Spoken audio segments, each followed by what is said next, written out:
Hello friends and welcome to Racon online classes. दोस्तों, आप सभी को रैकॉन टीम की तरफ से नव वर्ष की हार्दिक शुभकामनाएं। और दोस्तों, नव वर्ष का धमाकेदार शुरुआत हो चुकी है एमपीपीएससी के जॉब नोटिफिकेशन से। टोटल 41 सिविल इंजीनियरिंग की वैकेंसीज है और आज हम इसी नोटिफिकेशन को कंप्लीटली डिस्कस करेंगे कि क्या पॉजिटिव नोट्स आए हैं इस वैकेंसी के अंदर। दोस्तों, अच्छी अपॉर्चुनिटी है और ये आप ग्रैब कर सकते हैं साल के शुरू में ही और अपना फ्यूचर सिक्योर कर सकते हैं। तो चलिए वन बाय वन हम डिस्कस करते हैं कि इम्पॉर्टेंट डेट्स क्या हैं इसकी, आपको कितनी सैलरी मिलेगी, पे पैकेज क्या बनने वाला है इससे, और किस तरीके से आपको एग्ज़ाम की तैयारी करनी है। तो सभी चीज़ें मैं वन बाय वन इसमें डिस्कस करूंगा। तो सबसे इम्पॉर्टेंट चीज़ जो है, जो पॉजिटिव है और आपको मोटिवेट करेगी इस एग्ज़ाम को तैयारी करने की, वो है कि सिर्फ ऑब्जेक्टिव पेपर होने वाला है। ये सबसे इम्पॉर्टेंट चीज़ है, मोटिवेशन फैक्टर बन सकता है कि ऑब्जेक्टिव एग्ज़ाम होने वाला है और उसके बाद एक interview and then call letter. तो बहुत छोटा प्रोसेस रखा है, मेंस को हटा दिया गया है, विच इज़ क्वाइट पॉजिटिव। जो भी लोग गेट की तैयारी कर रहे हैं, अभी फरवरी में वो लोग गेट देंगे, तो एक अच्छा फ्लो बना हुआ रहेगा गेट के बाद भी आपका, और आप ये जॉब सिक्योर कर सकते हैं। तो चलिए पहले हम कुछ इंपॉर्टेंट डेट्स के बारे में बात कर लेते हैं, फिर एलिजिबिलिटी के बारे में बात करेंगे, उसके बाद पे पैकेज, तैयारी कैसे करनी है, वो सब वन बाय वन डिस्कस करते हैं। तो पहली चीज़ जो डेट निकल के आ रही है दोस्तों, इम्पॉर्टेंट डेट है, वो है कि फॉर्म कब आएंगे, यानी कि आप ऑनलाइन भरना कब चालू करेंगे फॉर्म को। तो डेट आई है 15 जनवरी 2021 से और लास्ट डेट होगी 14 फरवरी। तो एक महीने का टाइम दिया है गवर्नमेंट ने, लेकिन मैं आपको एडवाइस करूंगा कि आप 20 तारीख तक दोस्तों फॉर्म भर के इस प्रोसेस को ख़त्म कर दें, जिससे आपका सिक्योर हो जाए, एक टेंशन ख़त्म हो जाए कि फॉर्म भरना है, और इमीडिएटली आप अपनी पढ़ाई पे ज़्यादा फोकस कर सकें। तो डेट याद रखिएगा, 15 जनवरी से फॉर्म आएंगे। साइट जो यहाँ पे दे रखी है वो है mppsc.nic.in या फिर mppsc.com। ये तो इम्पॉर्टेंट चीज़ हो गई जो आपको पता होनी चाहिए फॉर्म के बारे में। अब सेकंड इम्पॉर्टेंट चीज़ है एग्ज़ाम की डेट, यानी कि एग्ज़ाम कब होगा। तो एग्ज़ाम होगा दोस्तों 30 मई को, यानी कि आज से अगर आप देखो तो 5 महीने का आपको टाइम दिया गया है एग्ज़ाम की प्रिपरेशन के लिए। क्वाइट सफिशिएंट टाइम, आप लोग पहले से भी तैयारी कर रहे होंगे और अच्छा सफिशिएंट टाइम है 5 महीने, जिसमें कि आप तैयारी कर सकते हैं। पेपर का पैटर्न क्या होगा और एलिजिबिलिटी क्या होगी, इसके बारे में भी मैं आपसे अभी थोड़ी देर में डिस्कस करूंगा। तो 5 महीने का टाइम है दोस्तों और आप ये जॉब ग्रैब कर सकते हैं। अब आते हैं ब्रेकअप पे कि ये वैकेंसी का ब्रेकअप क्या है। 41 वैकेंसीज तो हैं, लेकिन ब्रेकअप क्या है, तो अगर आप देखें तो सबसे इम्पॉर्टेंट चीज़ है कि एक ही डिपार्टमेंट में ये सारी 41 वैकेंसी आई है, और वो है जल संसाधन विभाग, यानी कि वाटर रिसोर्सेज डिपार्टमेंट। ओके, तो यहाँ पे अगर आप देखोगे तो अनरिजर्व्ड के लिए 10 वैकेंसी है। पूरे इंडिया से कोई भी आदमी अप्लाई कर सकता है। ओके, तो कोई एमपीपीएससी वालों को यहाँ पे रिजर्वेशन नहीं दिया गया है। अनरिजर्व्ड के लिए 10 है, एससी के लिए 4, एसटी के लिए 6, ओबीसी के लिए 7, इकोनॉमिकली बैकवर्ड के लिए 3, और ये टोटल हो गया 30। तो इन 30 में अगर आप देखेंगे तो पूरे इंडिया से कोई भी अप्लाई कर सकता है और सभी के लिए ये इक्वल अपॉर्चुनिटी है। इसके बाद जो अगर आप देखेंगे फीमेल कैंडिडेट के लिए स्पेशल वैकेंसी निकाली गई है, और ये सिर्फ एमपीपीएससी की फीमेल कैंडिडेट्स को ही ध्यान में रख के निकाली गई है, यानी कि ये रिजर्वेशन है एमपीपीएससी की फीमेल कैंडिडेट के लिए। यहाँ पे अगर आप देखेंगे तो अनरिजर्व्ड के लिए 3, एससी की 1, एसटी की 2, ओबीसी की 2 और ईडब्ल्यूएस की 1।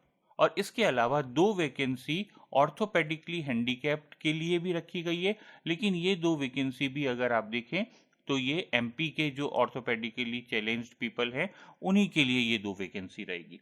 तो अब आपको समझ में आ गया होगा डिस्ट्रीब्यूशन क्या है। ठीक डिस्ट्रीब्यूशन है दोस्तों, ऑल ओवर इंडिया के हिसाब से देखो तो 30 है। फीमेल कैंडिडेट्स को एमपीपीएससी के लिए रिजर्वेशन में रख दिया गया है, और फिजिकली चैलेंज्ड ऑर्थोपेडिकली जो हैं उनके लिए भी 2 वैकेंसी रखी गई है। तो ये हो गया डिस्ट्रीब्यूशन इसमें जो आपको ऑफर किया गया है।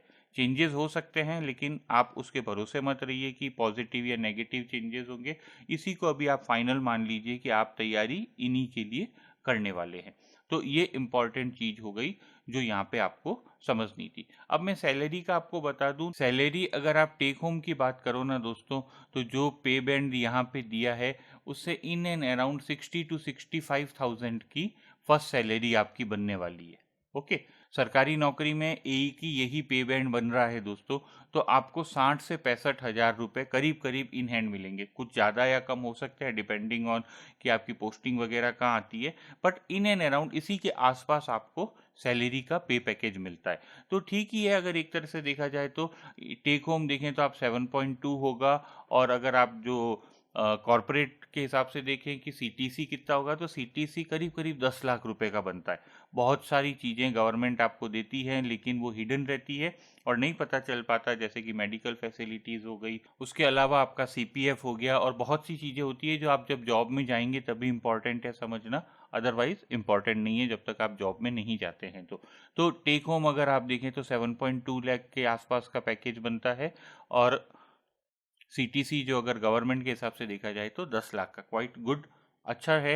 आजकल ये बहुत मुश्किल से मिलता है, तो आई थिंक कि आप लोगों को इसकी तैयारी करनी चाहिए। अब अगर एलिजिबिलिटी की बात की जाए दोस्तों, तो आपके पास बैचलर ऑफ इंजीनियरिंग की डिग्री होनी चाहिए इंडिया की किसी भी रिकॉग्नाइज्ड यूनिवर्सिटी से, ये इम्पॉर्टेंट है। और साथ में दोस्तों ये भी इम्पॉर्टेंट है कि आप फाइनल ईयर के स्टूडेंट नहीं होने चाहिए।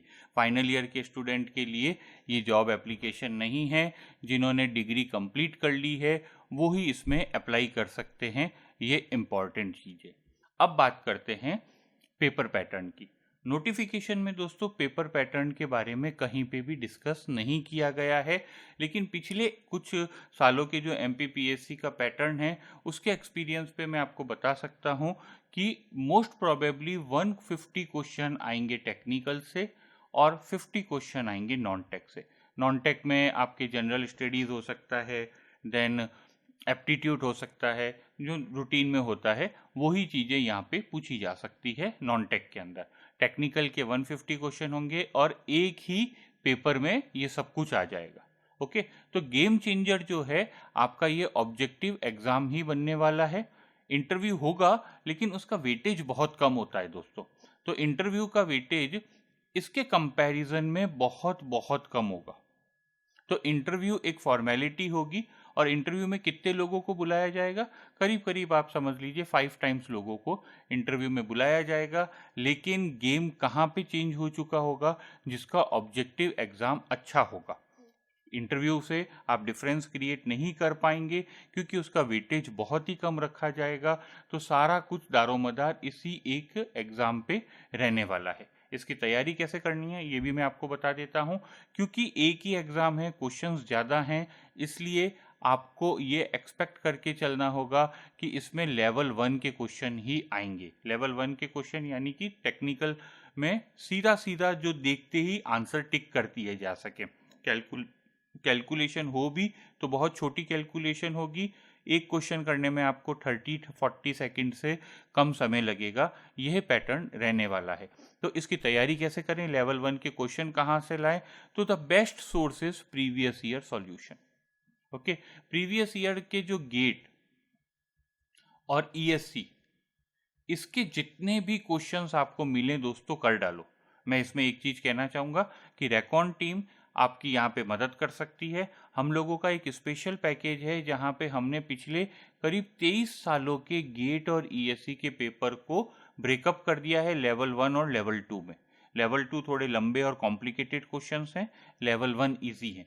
तो मैं आपको कहूँगा आप हमारा पैकेज ले लीजिए और लेवल 1 के क्वेश्चंस को खूब प्रैक्टिस करिए। एटलीस्ट 3 to 5 टाइम्स आप सिर्फ लेवल 1 के क्वेश्चंस की प्रैक्टिस करते रहिए। आई कैन एश्योर यू दोस्तों कि अगर आप ये लेवल 1 के क्वेश्चन करके इस एग्ज़ाम को अपीयर होते हो तो आप डिसअपॉइंट नहीं होगे।